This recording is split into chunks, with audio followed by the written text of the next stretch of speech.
Hello दोस्तों, जैसिंग classes में आप लोग का स्वागत है। आशा करता हूं आप सभी अच्छे होंगे। इस वीडियो में हम लोग रेलवे के नए वैकेंसी ग्रुप सी या ग्रुप डी के बारे में बात करेंगे कि वैकेंसी आपका कब तक रिलीज किया जाएगा, कब आपका एग्ज़ाम होगा, एग्ज़ाम पैटर्न क्या रहेगा, सिलेबस क्या रहता है, फिजिकल एफिशिएंसी टेस्ट का क्या क्राइटेरिया रहता है, पैनल के रिगार्डिंग या मेडिकल के रिगार्डिंग सभी प्रोसेस को हम लोग इस वीडियो में डिटेल में कवर करेंगे। क्योंकि आप लोग देख सकते हैं मेरा सिलेक्शन ईस्टर्न रेलवे कोलकाता से ग्रुप सी पोस्ट पे हो चुका है। आप लोग यहाँ पे देख सकते हैं सभी डिटेल्स अवेलेबल है। तो जो भी अभी आपको इस वीडियो में जानकारी मिलेगी वो बिल्कुल ऑथेंटिक होगी और सही होगी। जैसा कि आप सभी को मालूम होगा कि रेलवे में लगभग 3 लाख के आसपास वैकेंसी खाली है, जिसमें अकेले आपका ग्रुप सी या ग्रुप डी का 1 लाख से ज़्यादा वैकेंसी खाली है। तो सभी प्रोसेस को हम लोग इस वीडियो में डिटेल में कवर करेंगे। पूरे वीडियो में आपको बने रहना है। और यदि आप लोग चैनल पर पहली बार आए हैं या अभी तक भी सब्सक्राइब नहीं किए हैं तो कर लीजिए, ताकि जो भी रेलवे के आगे के अपडेट हो उसकी सही और सटीक जानकारी आपको मिलती रहे। सबसे पहले आप लोग ये देखिए कि कौन से विभाग में कितनी वैकेंसी खाली है। आप लोग यहाँ पे देख सकते हैं रेलवे में लगभग 3 लाख के आसपास वैकेंसी खाली है, जिसमें आपका ग्रुप सी या ग्रुप डी का अकेले 1 लाख के आसपास आपका वैकेंसी खाली है, जो वैकेंसी आपका कुछ ही समय में आगे आने वाले समय में रिलीज किया जाएगा। पिछला जो आपका 2019 में रेलवे का वैकेंसी आया था ग्रुप डी का, उसको अब नाम बदल करके ग्रुप सी कर दिया गया है, जिसमें 1,03,000 के आसपास वैकेंसी थी और वो वैकेंसी चुनाव के कुछ दिन पहले आई थी। तो अगला जो आपका चुनाव होने वाला है वो 2024 में होने वाला है। तो ये जो आपका नया वैकेंसी है ग्रुप सी या ग्रुप डी का, वो मान सकते हैं कि चुनाव के 2 महीने पहले या 3 महीने पहले आपका रिलीज किया जा सकता है। तो जितने भी कैंडिडेट 2019 के वैकेंसी में कुछ नंबर से छूट गए होंगे या जो नए कैंडिडेट अपना फॉर्म अप्लाई करना चाहते हैं, उनके लिए मान सकते हैं सुनहरा मौका रहेगा, गोल्डन अपॉर्चुनिटी रहेगा कि आप लोग रेलवे में अपना जॉब सिक्योर कर सकते हैं। इसके बाद हम लोग आगे बढ़ें तो आप लोग यहाँ पे देख सकते हैं टोटल 17 पोस्ट पे वैकेंसी आपका रिलीज किया जाता है, जिसके लिए अलग अलग मेडिकल स्टैंडर्ड की ज़रूरत होती है। हम लोग आगे देखेंगे कि कौन से पोस्ट के लिए कितना मेडिकल स्टैंडर्ड चाहिए और उसका पैरामीटर क्या है। सबसे पहले आप लोग यहाँ पे देख सकते हैं असिस्टेंट वर्कशॉप का पोस्ट होता है, असिस्टेंट ब्रिज होता है, असिस्टेंट CNW होता है, असिस्टेंट डिपो होता है,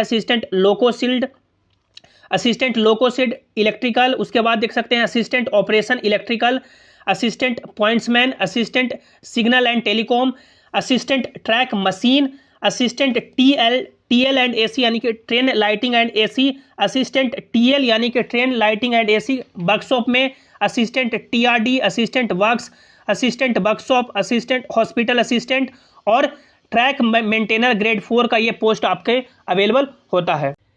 तो ये कुल रेलवे के ग्रुप सी या ग्रुप डी में टोटल 17 पोस्ट होते हैं। इसके आगे डिपार्टमेंट दिया गया है कि कौन सा पोस्ट कौन से डिपार्टमेंट में आता है और कौन से पोस्ट के लिए मिनिमम कितना स्टैंडर्ड मेडिकल स्टैंडर्ड चाहिए होता है।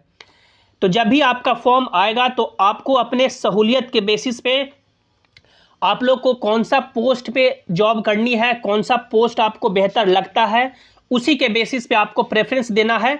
क्योंकि जब पैनल बनता है तो आपका प्रेफरेंस देखा जाता है और आपका मार्क्स देखा जाता है और मेडिकल कैटेगरी देखा जाता है। बहुत सारे ऐसे कैंडिडेट होते हैं जो जिस पोस्ट के लिए मेडिकल कैटेगरी में फिट नहीं होते हैं, फिर भी उनका प्रेफरेंस आगे रहता है, जिसके कारण उनको वो पोस्ट नहीं मिल पाता है। मान लीजिए कि आप लोगों ने यहाँ पे एग्जांपल से कि हॉस्पिटल असिस्टेंट का या आप लोगों ने प्रेफरेंस अपना यहाँ पे दिया है, लेकिन आप लोग यदि हॉस्पिटल असिस्टेंट के अकॉर्डिंग आपका मार्क्स नहीं है, मेडिकल कैटेगरी नहीं है, तो फिर आपको ये नहीं मिल पाता है। तो इसी तरह से आपको यानी कि जो भी मेडिकल कैटेगरी यहाँ पे आप लोग यहाँ पे देख सकते हैं कैसे मेडिकल कैटेगरी आपका डिस्ट्रीब्यूट होता है। जैसे इसमें आप लोग का देख सकते हैं मेडिकल कैटेगरी आपका A2 होता है, A3 होता है, B1, B2, C1 और C2। A2 में क्या है आप लोग यहाँ पे देख सकते हैं। A2 में यानी जितने भी आपका मेडिकल कैटेगरी डिपेंड करता है वो जनरली आपका आई पे ही डिपेंड करता है, यानी कि आपका आंख अच्छा है तो आपका यानी मेडिकल कैटेगरी आपको अच्छा मिलेगा, या जैसा भी आपका जिस पावर का चश्मा लगता है उस बेसिस पे आपको मेडिकल कैटेगरी दिया जाता है। किसी को भी यहाँ पे मेडिकल में बाहर नहीं किया जाता है। जैसे किन्हीं को -4 का चश्मा लग रहा है या -2 का लग रहा है, तो उसके बेसिस पे अलग अलग यहाँ पे मेडिकल दिया जाता है। जैसे A2 सबसे बेस्ट होता है। A2 में देख सकते हैं physically fit in all respect, यानी सभी रेस्पेक्ट में फिजिकली फिट है, यानी पूरी बॉडी से। जैसे मेरा मेडिकल हुआ तो सबसे पहले एक्सरे लिए, उसके बाद यूरिन लिए, फिर आंख चेक किए, उसके बाद फंडस यानी आंख का जो चेक होता है वो चेक किए। तो यदि वो सभी में फिट हैं, उसके बाद आपका जो डिस्टेंट विजन यानी दूर की जो दृष्टि होनी चाहिए वो 6/9 बिना ग्लास के। यदि A2 आपको मेडिकल स्टैंडर्ड मिलने के लिए क्या क्राइटेरिया चाहिए कि बिना चश्मा लगाए हुए 6/9 आपका आंख है, तो आप इसके लिए एलिजिबल हैं। और नियर विजन के लिए 0.6 और 0.6 बिना ग्लास के लिए। और इसमें नीचे देख सकते हैं लिखा गया है must pass test of colour vision, यानी कलर विजन आपका नहीं होना चाहिए। उसके बाद बाइनोकुलर विजन नहीं होना चाहिए, नाइट विजन या मेसोपिक विजन, ये सब आपका इसमें पास आपको होना चाहिए। ये सबसे A2 आपका सबसे बेस्ट मेडिकल कैटेगरी होता है। यदि आप लोग A2 आपको मिलता है तो आप लोग सभी ये जो टोटल 17 पोस्ट है इसके लिए एलिजिबल हो जाइएगा। उसके बाद A3 आता है, तो A3 आपको यानी सभी फिजिकली फिट हैं। उसके बाद आपका डिस्टेंट विजन 6/9 होना चाहिए, यानी विथ ग्लास लगा के या बिना ग्लास के भी। जैसे यदि आप लोग चश्मा लगाते हैं तो यदि +- 2 डायोप्टर तक आपका चश्मा है तो आपको A3 मिलेगा, ठीक है। और यदि आपका चश्मा नहीं है तो आपको तो A2 मिलेगा ही। यदि आप लोग चश्मा लगाते हैं तो A3 मिलने के लिए मैक्सिमम आपका चश्मा का पावर +-2 होना चाहिए। उसके बाद आपका B1 आता है। B1 के लिए physically fit in all respect, यानी सभी रेस्पेक्ट में आप लोग फिट हैं। और आपका आंख का क्या यहाँ पे कंडीशन है कि 6/9 या 6/12 होना चाहिए, यानी विथ ग्लास लगा के या विथआउट ग्लास।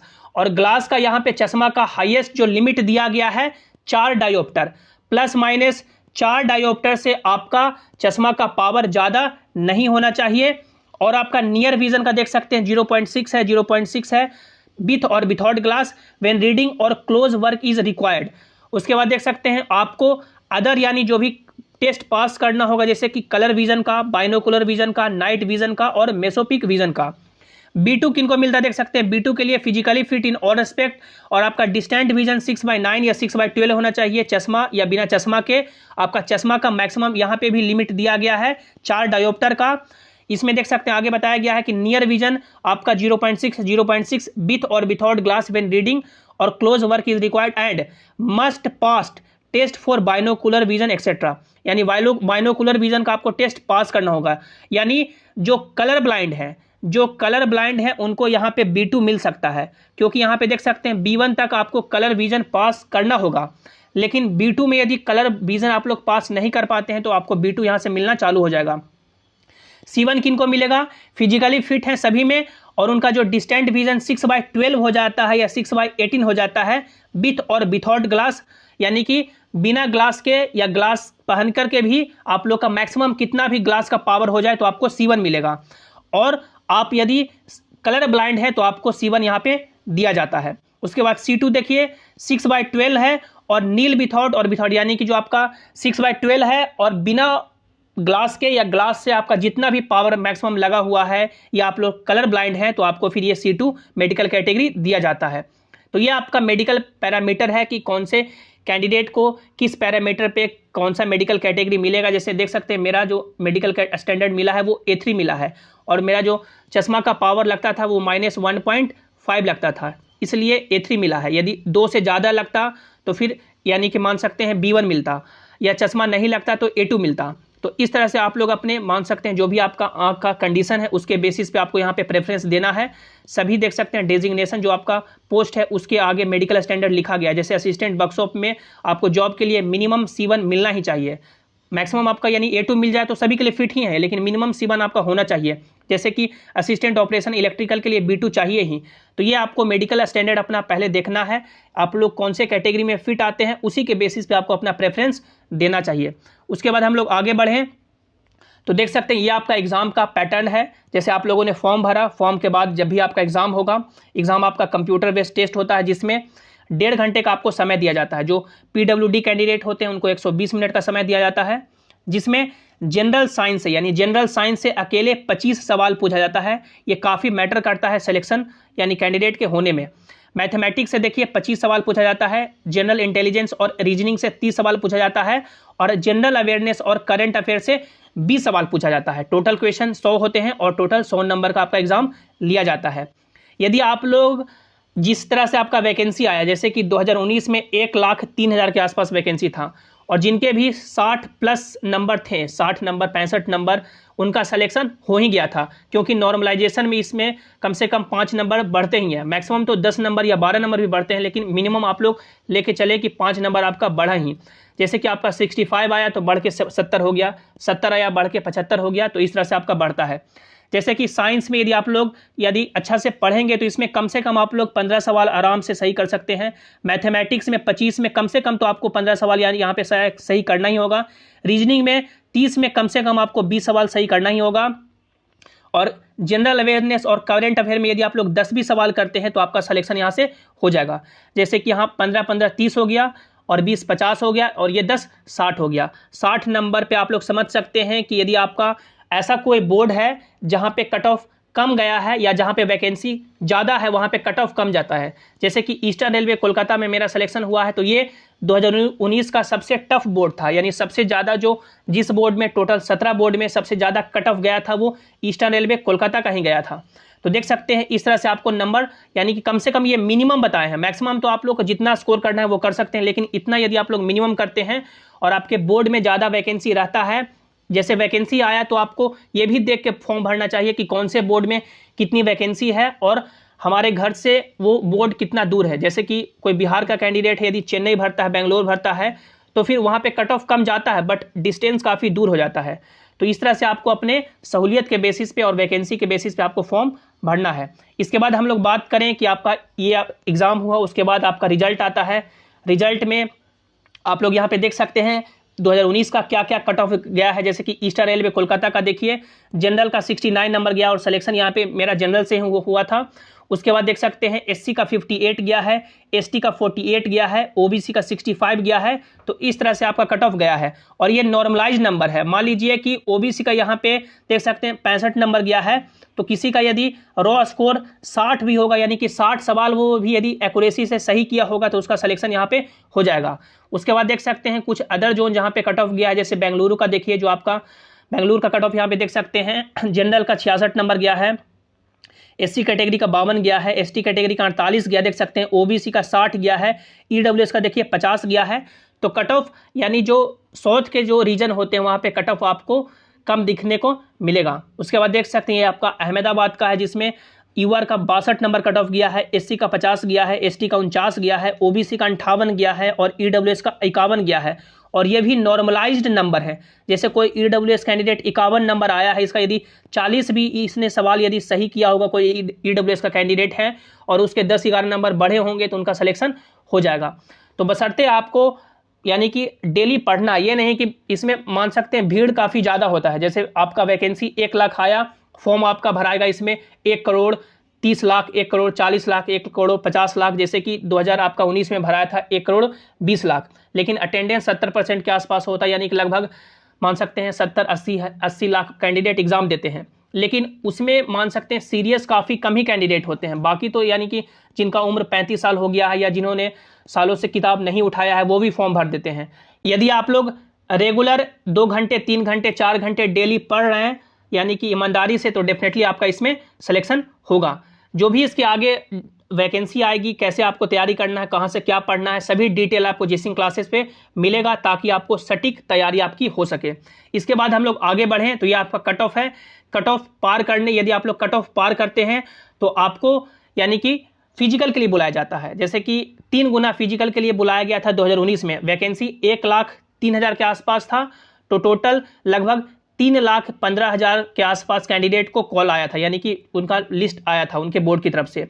अब फिजिकल में क्या होता है, लगभग आप लोग मान सकते हैं कि 1 महीने 15 दिन 20 दिन का आपके बोर्ड पे डिपेंड करता है कि कितना दिन का आपका समय मिला, क्योंकि अलग अलग बोर्ड अलग अलग अपना शेड्यूल जारी करते हैं कि हमारा जो फिजिकल है इस बोर्ड का इस डेट से होगा। उसके लिए अलग एडमिट कार्ड भी जारी होता है, हम लोग आगे देखेंगे। तो फिजिकल का क्या क्राइटेरिया है कि जितने भी मेल कैंडिडेट हैं उनको 35 kg का वजन उठा कर देख सकते हैं, इस तरह से बोड़ा होता है उसमें, यानी कि जो बालू भरा रहता है। 35 kg का आपको वजन उठा करके 2 मिनट में 100 मीटर तक चलना है। 35 kg का वजन उठाना है, 2 मिनट में 100 मीटर का डिस्टेंस कवर करना है आपको। आसानी से धीरे धीरे भी चलेंगे तो आप लोग आराम से यहाँ पे 1 मिनट के अंदर ही पहुँच जाते हैं। फीमेल कैंडिडेट को 20 kg का वजन उठा करके 2 मिनट में ही 100 मीटर चलना है। यहाँ पे फीमेल कैंडिडेट में डिफरेंस हो जाता है कि वजन कम कर दिया जाता है। अब दौड़ की बात करें तो मेल कैंडिडेट को 4 मिनट 15 सेकंड में 1 किलोमीटर दौड़ना होता है, और फीमेल कैंडिडेट को 1 किलोमीटर ही दौड़ना होता है, लेकिन टाइम रहता है 5 मिनट 40 सेकंड। टाइम का काफ़ी यहाँ पे डिफरेंस हो जाता है।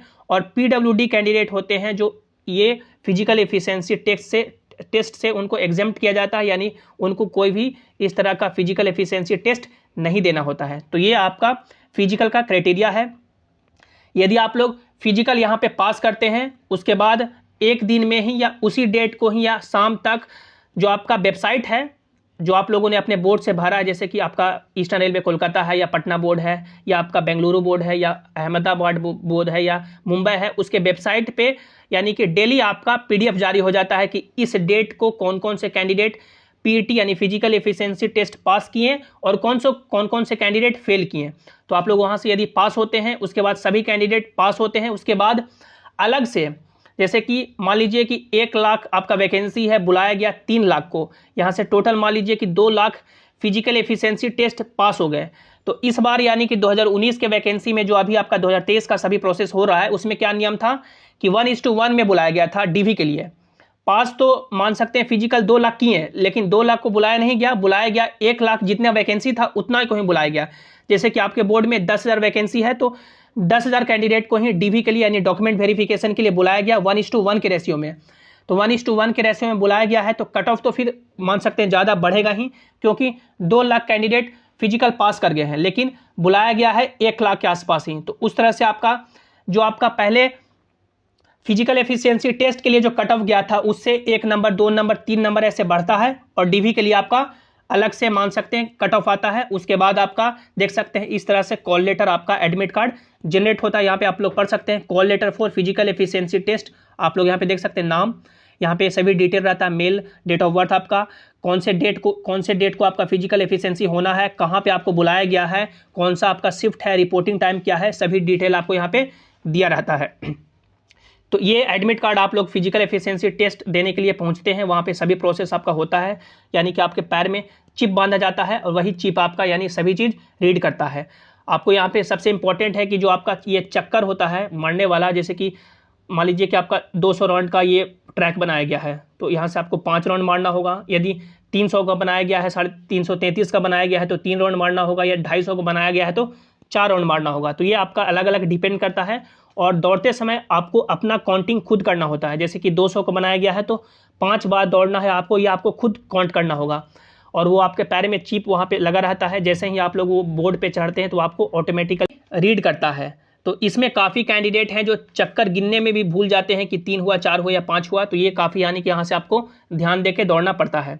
इसके बाद यानी कि जिस डेट को मान लीजिए कि आपका ये फिजिकल हो गया, फिजिकल एफिशिएंसी टेस्ट हो गया, उसके बाद मान सकते हैं कि कुछ दिन के बाद फिजिकल एफिशिएंसी टेस्ट जैसे आप लोगों ने पास कर लिया, आपके वेबसाइट पे आपको रोल नंबर शो हो गया, कुछ दिन के बाद आपको DV के लिए बुलाया जाता है। ये आपको फिजिकल के लिए बुलाया गया, उसके बाद DV के लिए बुलाया जाता है, और DV के लिए आपका है जो कट ऑफ यानी बढ़ जाता है 2 नंबर 3 नंबर, क्योंकि DV 1:1 रेशियो में इस बार से बुलाया गया है। तो ये देख सकते हैं DV का कॉल लेटर है, आप लोग अपना सभी डॉक्यूमेंट लेके जाएंगे। जैसे जो जनरल के कैंडिडेट हैं, मेनली आपका चाहिए जो क्लास 10th का सर्टिफिकेट चाहिए, क्लास 10th का मार्कशीट चाहिए, और आपका यानी कुछ भी इसमें अदर डिग्री नहीं चाहिए होता है। और जो OBC के कैंडिडेट हैं उनको OBC का सेंट्रल लेवल का सर्टिफिकेट बनाना होता है, और फिर अलग से रेलवे फॉर्मेट में भी बनाना होता है, सेम SC को भी बनाना होता है उसी तरह से उनके फॉर्मेट में जो दिया रहता है नोटिफिकेशन में, और EWS को भी बनाना होता है, क्योंकि इसमें काफ़ी लोचा होता है। जो कैंडिडेट यानी सही से अपना सबमिट नहीं करते हैं, फिर उनको बाद में ईमेल आता है 2 महीने 3 महीने के बाद कि फिर से आप लोग सबमिट कीजिए। तो जिस जगह पे आपका यानी कि मान सकते हैं अलग अलग DV के लिए प्लेस बनाया जाता है डॉक्यूमेंट वेरिफिकेशन के लिए, और आपको वहाँ पे अपना डॉक्यूमेंट वेरिफिकेशन कराना होता है। डॉक्यूमेंट वेरिफिकेशन कराने के बाद फिर आपका पैनल बनता है। पैनल किस बेसिस पे बनता है कि आपका कितना नंबर है, आप लोगों का मेडिकल स्टैंडर्ड क्या मिला, उसके बाद आपका आप लोगों ने अपना पोस्ट का प्रेफरेंस कैसे दिया है, उसके बेसिस पे आपको पैनल अलॉट होता है, डिवीजन आपको अलॉट होता है। आपको देख सकते हैं कौन सा पोस्ट मिला, इस तरह से आपका अलॉट होता है। ये पूरा प्रोसेस है। उसके बाद जब आपका डिवीजन अलॉट हो जाता है, पैनल में आपका नाम आ जाता है, पोस्ट अलॉट हो जाता है, तो 15-20 दिन के अंदर आपके घर पे ज्वाइनिंग लेटर आ जाता है। तो ये पूरा प्रोसेस है। आई होप आपको इस वीडियो में सारे डॉट क्लियर हुए होंगे। जो भी इसके रिगार्डिंग डॉट है आप लोग नीचे कमेंट में पूछ सकते हैं। और जब भी वैकेंसी आएगी सभी बातों को डिटेल में, कैसे क्या करना है, कैसे तैयारी करना है, कहाँ से क्या पढ़ना है, सभी बातों को डिटेल में हम लोग आपको समझाएंगे ताकि आपका सिलेक्शन है जो सुनिश्चित हो सके। तब तक आप लोग अपनी तैयारी में जुड़े रहिए। वीडियो को लाइक कीजिएगा और चैनल को सब्सक्राइब कर लीजिए ताकि जो भी अपडेट है उसकी जानकारी आपको मिलती रहे। आप लोग इस टेलीग्राम जेसिंग क्लासेस से भी ज्वाइन हो जाइए। आप लोग टेलीग्राम पे जाइए, जेसिंग क्लासेस सर्च करके जुड़ सकते हैं, या टेलीग्राम का लिंक आपको नीचे डिस्क्रिप्शन में दे दिया गया है। तब तक आप लोग हंसते रहिए, मुस्कुराते रहिए, अपनी तैयारी में जुड़े रहें। Thanks for watching, have an awesome day.